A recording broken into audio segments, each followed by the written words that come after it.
नहिला सराइल को बोठावा के लाली सोरहो सिंगार हमर देत बारे गाली नहिला सराइल को बोठावा के लाली सोरहो सिंगार हमर देत बारे गाली अरे ले के इंची देव खाली फाटल जवानी के सिएला ले के इंची देव खाली फाटल जवानी के सिएला सैया जी के टोटी से हमारा पानी नहीं गिरेला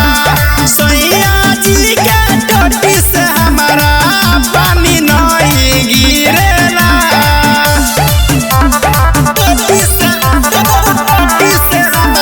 गिरेला पानी नहीं गिरेला हम कुछ करी त खाली करेला नौटंकी